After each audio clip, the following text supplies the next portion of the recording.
I went back and replayed Dead Space 1 and 2 before the remake came out. I think most fans are fans of both, but people feel strongly about their preference. I fall on the Dead Space 2 side because of the gameplay improvements. I totally respect people who say Dead Space 1 is a better horror experience, that the story's better, there's better atmosphere, and I agree with those statements. But I absolutely love the level variety in Dead Space 2. For as great as the Ishimura is as a horror location, I get kinda tired of it after a few hours. Everything is gray and metallic. Sure, that makes sense, it's a giant mining ship.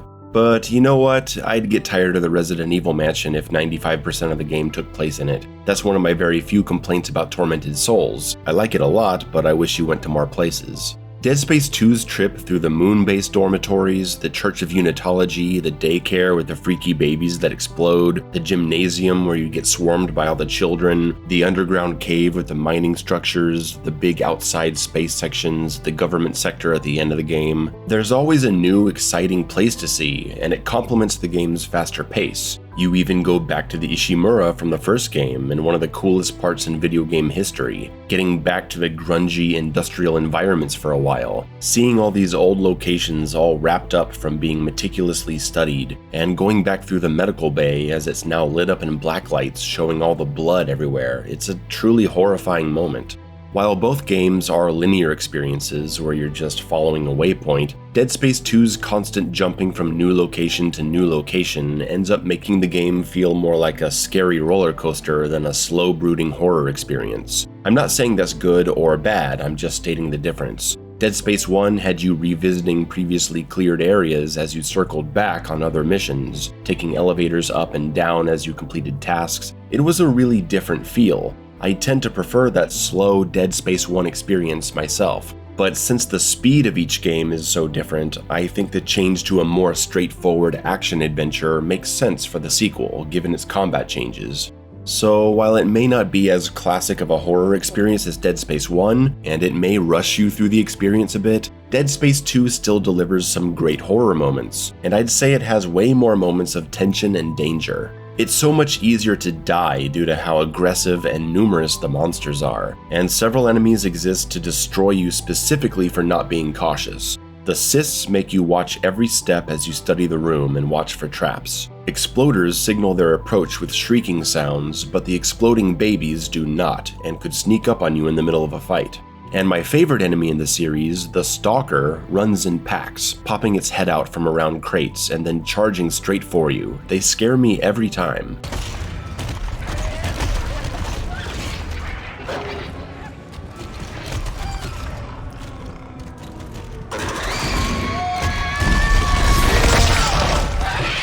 Enemy types and combat encounters are better tuned for your weapon variety and abilities. Swarms of children make the pulse rifle's primary fire and new secondary fire feel very useful, and using Kinesis will insta-kill them. Stalkers can be hard to target to dismember and don't flinch from a javelin, so using stasis is great. Soon after meeting them, you get the detonator, which is the perfect tool for protecting yourself from getting rushed. I like how tempting it is to engage with more systems in Dead Space 2, because you can really see the benefit. But more important than all of this is that Dead Space 2 simply feels better to play. Because Dead Space is an action horror franchise, you are meant to be killing everything you see, and often. And Dead Space 1 just feels like crap sometimes, I'm sorry. You move kinda sluggish, the zero gravity sections are nauseating, the aiming is really wonky, the hit detection is inconsistent as shots will just pass through enemies in crucial moments, the stomp and melee swing are really slow, and because of all this you can easily get cornered, and that's when you die to the camera. Replaying Dead Space 1, I couldn't tell you how many times I yelled "fucking camera," and you know what? I never said it when I played Dead Space 2. Even though it's the same camera that has the same issues in tight spaces, because I just had so much more control over my character. It didn't feel like I was controlling a survival horror character in an action game. It felt like I was controlling an action character. There's a snappiness to your step in Dead Space 2. Stomping and melee are much faster, the zero gravity sections are completely redesigned to allow free motion, enemy hit detection is improved, so no more yelling, "Hey, why didn't that hit him?"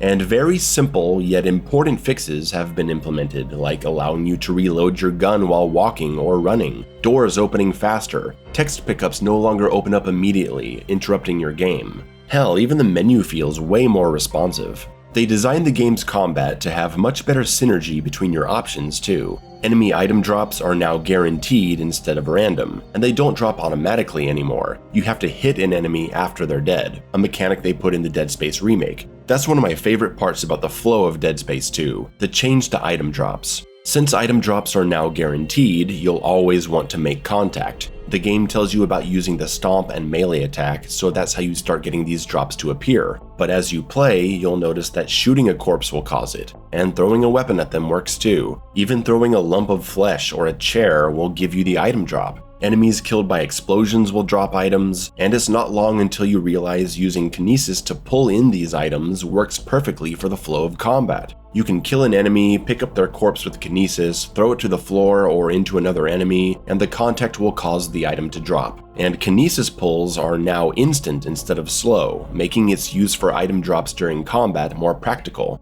That's when it all comes together, as you learn to always be moving, finding ways to cause item drops on dead enemies without having to physically run over and stomp them, and picking up those items while fighting instead of waiting till it's all over.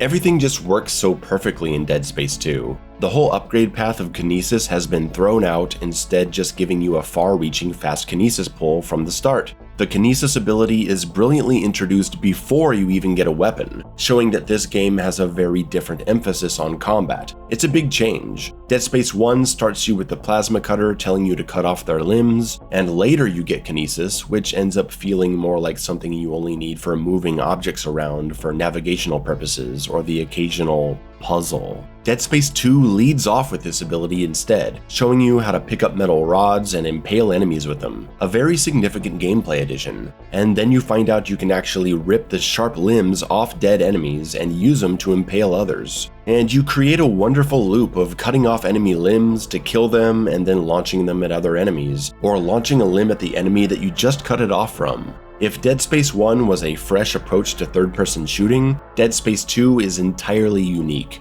Kinesis allows for many of the game's most satisfying emergent gameplay moments, like the first time you realize you can cut off one of the baby heads and use their explosive as a projectile, or the first time you accidentally catch the acid guy's spitball and throw it back at him for an insta-kill.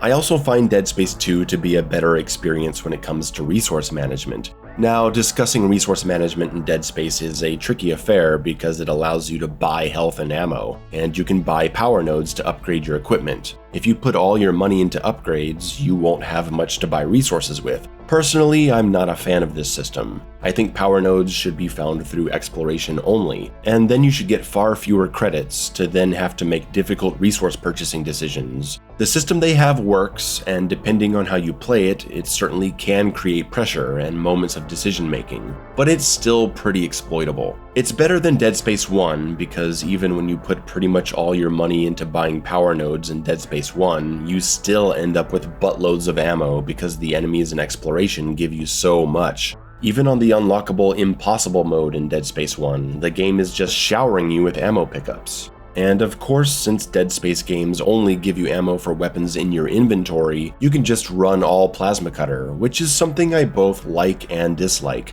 I think the game should still give you ammo for other guns, and make them far less valuable for resale in the store, so you actually feel pressure to use weapon variety, from a resource perspective. Dead Space 2's Zealot difficulty makes an improvement to this by reducing the amount of ammo given to you in each drop by 50%. I find myself having to set aside my desire to buy a bunch of power nodes because I barely have any bullets left. I like that kind of pressure. It makes for a smarter and more engaging experience. It's not perfectly balanced, that's for sure. The game gives you way too many stasis recharge power-ups and allows you to stack 3 in one inventory slot. That's ridiculous. And since they auto-refill one stasis charge for you, we really don't need this much extra stasis. But hey, if the game does a good job at getting you into the fun way to play on an appropriate difficulty, hopefully you won't fall into any cheesy exploits on your first time. But you'll definitely be using stasis, and the game makes that very clear from the beginning.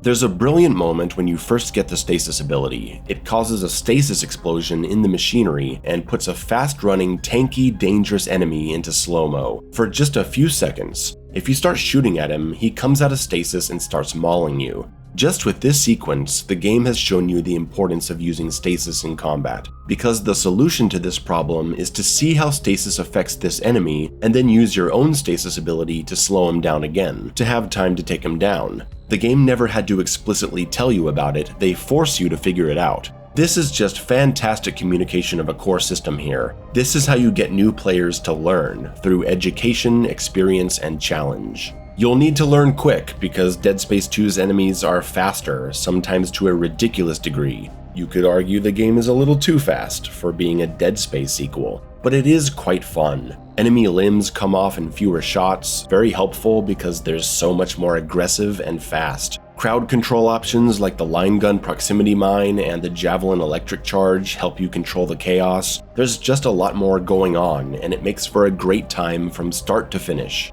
Dead Space 2 is an excellent game, one that I enjoy replaying way more than the original. Going into the Dead Space remake, my hope was that it would retain the atmosphere, story, and pacing of the original, while implementing Dead Space 2's superior controls and gameplay. And that's pretty much what they did. While I think they could have tuned certain things better like the Ripper, the early game ammo drops, and it desperately needs a higher difficulty similar to Dead Space 2's Zealot, being able to play through the original Dead Space experience with the action and fluidity of Dead Space 2 has been a real treat. But it's certainly not all praise. I have my issues with Dead Space 2, as do many people. As I said earlier, I prefer the story of the original. The simple story of a man being manipulated by the image of his girlfriend, being led to do the will of the marker, is easy to follow. The reveal that the marker is not actually of alien origin but man-made and set here by the government as an experiment is a nice twist, and the game does a good job of misdirecting our suspicion towards Captain Hammond instead of the real villain, Miss Daniels. It's not the greatest story ever, but it's a satisfying backdrop for the horror and the action. To me, it's like a mix of the stories of Alien, Event Horizon, and Solaris. The original's slower pace allowed for more effective storytelling, making the autoplay audio logs a welcome addition as you're slowly figuring out the world. Dead Space 2 makes all audio logs optional because not only are you moving too fast to want to listen, but there's many more of them due to how complex the world has become. Isaac Clarke was a silent protagonist in the first game, and while I've always been open to the idea of giving him some dialogue, I think they went way too far in Dead Space 2. Making him a quiet, reserved personality that only speaks when he needs to would have made a lot more sense with the character we saw in Dead Space 1. Unfortunately, I think the studio was influenced by the success of the Uncharted series, and since there was all this pressure for EA to turn Dead Space into a mega-selling franchise, Isaac is now a quip-spouting cool dude who looks about 15 years younger than he's supposed to. They're swarming in through a hole in the medical deck. At least you won't have to go through there. Unexpected obstruction ahead. Shutting down. Welcome to the medical deck. Crap. Isaac, no! This is a really bad idea. I'll stick around. I'm full of bad ideas. No one needed this, and we didn't need him to turn into an invincible superhero either. While these set pieces are very exciting, they damage the character. These boosters are for moving through space while doing engineering jobs. That was the whole appeal of the character and his suits in the original. He wasn't an action star, he was just an engineer. There's no way these work suit boosters would allow him to fly faster than a train. Sure, Isaac flying through space dodging exploding building debris is a fun moment of spectacle, but seeing him land in a superhero pose is, I think the kids today say, uber cringe? Cringe-pilled? Copium? Bussin'? This ain't it? Yeah, they basically turned him into Iron Man at this point, and I don't like it. The overall story of Dead Space 2 just kinda loses me, I guess, with all the information being inside Isaac's head and now he's super important to them. I don't like that Isaac falls for the Nicole projection again, it's just incredible that he's that stupid, but I'm glad he leaves with Ellie because she was pretty cool. Aside from story stuff, character stuff, some rushed pacing, I don't have a lot to criticize about Dead Space 2. I will say, screw EA for just dumping all the paid DLC into the Steam version. Dead Space 2 launched with a crazy amount of DLC options for different suits and versions of weapons. I don't remember if they were exclusive to different stores or what, but there was a lot. And now, if you play the game on Steam, you get all the DLC for free. Okay, Great. But there's no option to disable the DLC, so when you get to the first in-game store on the first level, it's full of every DLC option. It's incredibly confusing for a new player, because how are they supposed to know what the hell is going on? If they don't know any better, they'll pick all this stuff thinking it's just part of the game, and now the whole experience is broken. Sadly, the way to deal with this is to go into the store, accept all the weapons individually, and put them into storage so the store isn't so cluttered, and just ignore all the bonus suits. Quite an inelegant solution, I know, but it's what we've got, unless you disable all of it through a mod, and most people don't use mods. There is a good mod for this, I'll link it in the pinned comment. Alright guys, thanks for watching my rambling video on why I love Dead Space 2. Let me know which game is your favorite, and you know what? Leave a comment if the Actman's video on why Dead Space is so awesome got you back into loving the series like it did for me. Later.